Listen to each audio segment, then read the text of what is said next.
Hi everyone, welcome back.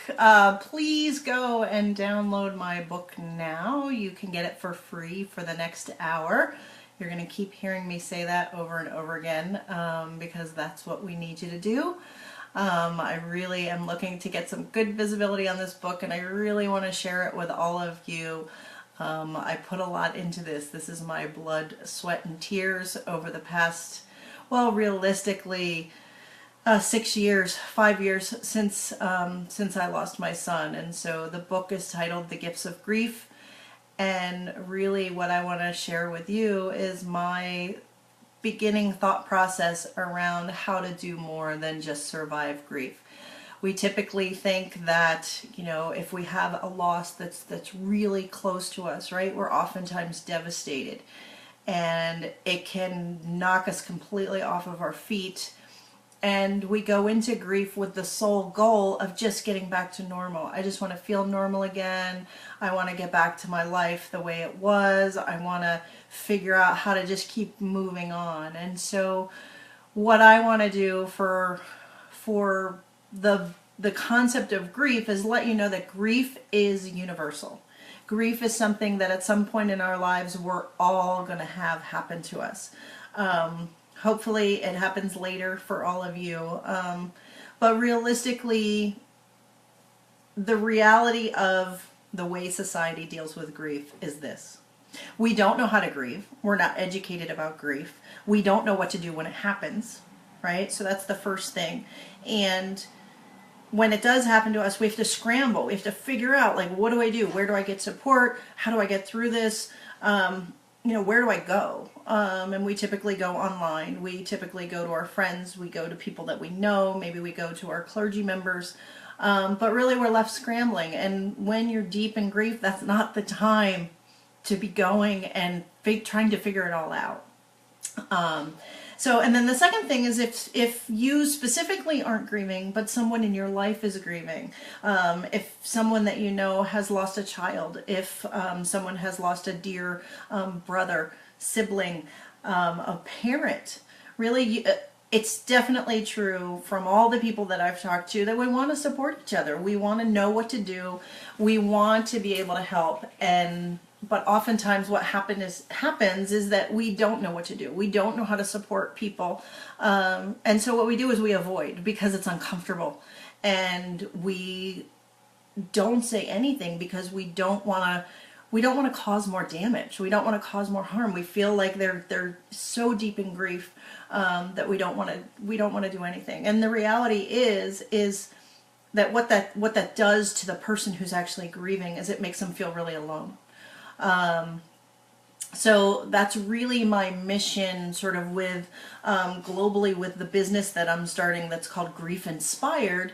The goal is really, one, to help people grieve, and secondly, to teach people how to help other people who are grieving, and to get us all talking about it, because like I said, grief is universal and it happens to all of us. So my goal with this book is really to, for those of you who are grieving, to let you know that we understand, that I understand what you're going through, that I want you to feel supported in the process. I want you to know that this is the first of many tools that I'm creating that are going to help you through the grief process. And I want you to be hopeful that grief is a temporary process and that it's not going to happen. It's not going to be like this forever, that the way you feel right now it's tiring, it's difficult, it's painful, it's heartbroken. But what I want you to know is I want you to have the hope that this is temporary, and that beyond that, if you're open to it and you want to be inspired, you can find lessons, you can find learnings out of your grief, you can learn who you are. You can learn what's important to you. You can shift your life, because inherently, one of the things that I always say is that grief is going to shift the trajectory of your life, that you can't go back. There isn't any way to go back when you have a loss that's really, really close to you. You have to go forward. And so my hope and my goal for all of you is to be able to make that shift. And I want to help you in that process. And it's something that I've spent the last 6 years doing. I really needed to sort of shift my perspective on life, what was important to me, what I wanted. And for those of you who know me really, really well and have been connected to me on Facebook, you can see that there's a lot happening with me now because I'm changing my life to now align with the new person that I am. And so things like reevaluating my career and where I'm going, reevaluating, our home and where we live and the amount of money we spend and the things that we have in our lives. I'm actually starting to let them go because that's not what's important. What's really important to me personally is time with my family, time with my new son. Well, he's not new anymore. He's 3. Seems like it was only yesterday, but giving me a time and a lifestyle to spend with him and creating a life for him that's exciting and inspirational. And I want to share with him everything that I've learned. And so I'm teaching him some of the things that I've learned on this process. And for me, it's really rewarding. And so as part of this, I want this for all of you. So as it relates to the book, again, go and get your free download but for the rest of the hour. So it's 10 minutes into the hour. So for 50 more minutes, you get a free download. After that, you're more than welcome to buy it, and I'd be happy for you to do that as well. But this is your chance to get it for free. So as it relates to the book, there's a couple things I want to talk about. So the book is definitely, it's designed to be a short read. So it's 28 pages long, and it has what I think is a really concise message, and really a place for people to start. It has 5 different chapters. So chapter 1 talks about my loss and what happened personally to me. So that's a bit about my story, and it certainly isn't a deep dive, but it's the start, and it's really the crux of why I'm doing this, why I'm writing the book, why I want to support other people who are grieving, and why this is so important to me. Chapter 2 is called Hopeless, and it's really, it sort of touches on the period of time when, my husband and I had to decide, did we want to try to have another child after I lost my son? After we lost our son, we were devastated, and we sat around thinking, oh my gosh, what if this happened again? How would we, we barely survived this the first time. What would we do if it happened again? And so, we considered cutting our losses, basically. I'm so glad that we didn't, and most of you know that the story ends well for me, but it was definitely a difficult decision. And so chapter 3 is resiliency, is the idea of getting back up after the grief and trying to figure out what we wanted to do and learning to move forward and figuring out what was really important and what would work for me as a person. I just personally, I wasn't able to just give up. I wasn't able to stop. It was something that I knew in the hearts of hearts that I needed and I wanted, and I wasn't going to give up, definitely without a fight. And again, chapter 4 goes into mindset. Well, so how is my mindset shifted? How can your mindset shift?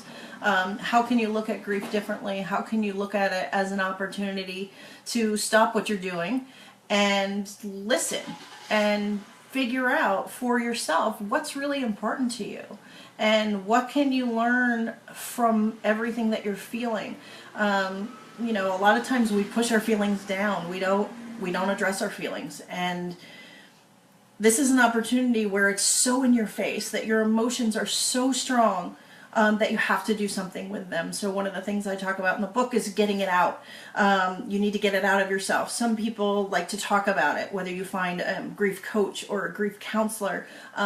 I'm more than willing to work with people. I have a coaching business myself. If you want to come to me, please find me. Go to griefinspired.com and send me an email. Sign up to be part of my community, and I'll help you there.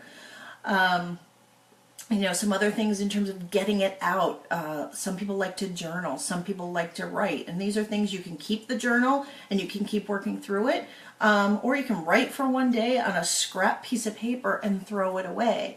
But really, it's really taking time to evaluate what you're feeling. So I encourage journaling. Like I said, I encourage talking to a grief counselor. I encourage meditation.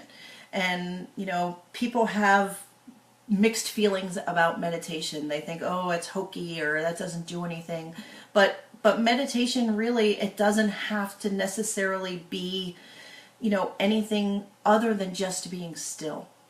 Right? We have so much going on in our mind that sometimes we just need to stop and be still and listen and figure out for ourselves, you know, what do we hear? What do we hear? And whether it's God or whether it's nature or whatever you use to develop some type of spiritual connection, being still and listening and observing how you feel and observing what's going on with you, you know, is really a spiritual experience, and it's healing. And so it's something that if you're in the grief process, it's something that I recommend that you do every day. And it's more important to do it consistently than it is to do it for a long period of time. So, you know, this is adding 5 or 10 minutes to your day can make profound differences, you know, on your mental health and frankly on your physical health. And that's something that I go into in some of the other things that I'm creating. But again, getting back to the book, that's sort of, you know, shifting your mindset and saying, okay, this isn't the end of the world. This is something that I can get through. Let's use the tools that I have. I don't have to go it alone. So many people go it alone. And it's like, why are we doing this to ourselves? Like, why are we taking a situation that's so challenging and trying to make it worse? And saying, well, I'm tough. I don't need support. When did support mean weakness? Like, this is crazy to me. Go get help. If you need a therapist, get a therapist. And if you think a therapist is you know, has some negative connotation, sorry, Melissa, then go get somebody who isn't a therapist. Get a coach. And then you can say, I have a coach, not a therapist. But you need somebody to talk to, and you need somebody to talk to who's been through it. Right? So stop trying to go and talk to people who can't help you. Right? You go to your friends and they want to help you, but they're just not equipped. They don't know how. So don't do that. Do things that are really going to help you. Get the support you need. Get educated. We educate ourselves about how to use Facebook. We educate ourselves about, you know, how to work on YouTube, and we educate ourselves about everything, but we don't educate ourselves about grief. Let's learn how to grieve. And finally, chapter 5, and lastly, is really the optimism. And it's about being optimistic about what can you do, right? You've had grief. And if you're grieving right now, this isn't something that you want to think about right now. But if you've grieved before, and you have things that are rumbling inside of you, and you have these thoughts in your head, and, you know, you may have your own thought, like, I want to write a book, right? Go write a book. It's not as difficult. You can go to Kid Marketing. You can send me an email and I'll tell you how I did it. You can go to wehelpyouthrive.com and they'll help you. It's much, much simpler, but you got to get it out. So write a book if that's what you're inspired to do. If you've, you know, lost a child and you feel like you want to give back to a charity, go do it. Don't just think about it. Act on it. Be inspired to shift your life, and new things will open up for you. New things that you haven't thought about before. New opportunities, right? You can shift. You can get people who get it. Get people in your life who get it. That's how it works. That's what the book is about. The book is about being optimistic. It's about grief. Yes, grief is a heavy, heavy topic. But it's about, there are gifts. There are gifts that come out of grief. For me, I'm a happy person now. I wasn't happy before. I spent most of my life being depressed, and I know the people who are close to me know this. I suffered from a lot of anxiety. I had post-traumatic stress from my son being in the NICU. It was traumatic. But things are so different for me now, and I want that for you. So I want you to download my book. Please do that. Please share this post on your friends. Please call people. Tell people they need to get this book. Support me. Help me with my mission. What I thought I might do is, give you a little snippet of what I have in my book. So I'm just scrolling through now. Let me see if I can find. Here's a little section that's from my book that'll give you a taste of it. And this is in my second chapter, and I say the loss and the grief I experienced as a result of Jackson's life and death sent me on a journey of unexpected and unwanted discovery. What I discovered on this journey is more profound than I ever could have imagined, and today brings me overwhelming joy, intense meaning, and provides me with the inspiration that I need to share this journey with all of you. If you're hurting right now, this may seem impossible, but I'm currently living a life with more joy than I ever thought I could. I know and I believe in my heart that as hard as it was, knowing and loving my son for even the short period of time that we did was a tremendous gift. I want this gift for you. I want you to stand where I stand today, in a place where you can find joy and meaning in the gifts of grief. I really hope that this book is resonating with you, that the things I'm saying are resonating with all of you. There's a quote that I like that I want to share with you. Grief is not something to survive or a disease to cure.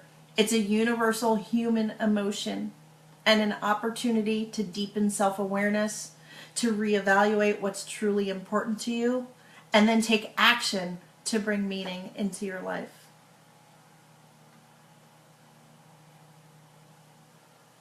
What action can you take?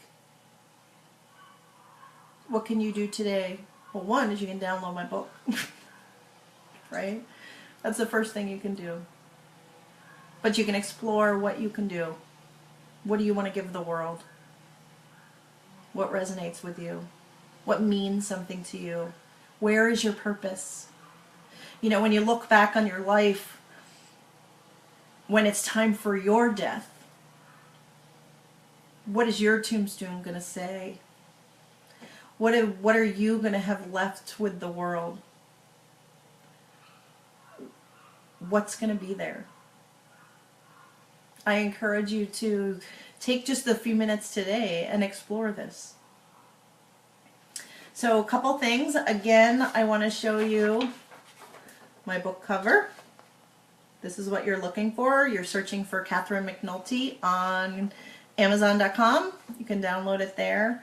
Some other things that I'm doing. So my business, as I said, the business name is Grief Inspired, and this is my logo. And you can see there's a heart because I think that the heart is crucial, that it's love and it's connection and it's the spirituality around grief, along with the inspiration that really Grief Inspired is about. So the Grief Inspired organization really helps people gain certainty of the grief process. That helps people define a path to healing, to learn how to accept the loss, and then, if they're so inspired, to create a new normal. So everything that I'm doing, everything that I'm creating is around that messaging. Something else that you may or may not have heard of are my grief bracelets. So again, this is something that you can get information about just by going to griefinspired.com and signing up to become part of my community.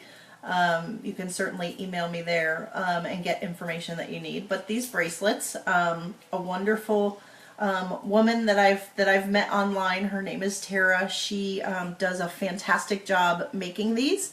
So they are white howlite is the stone.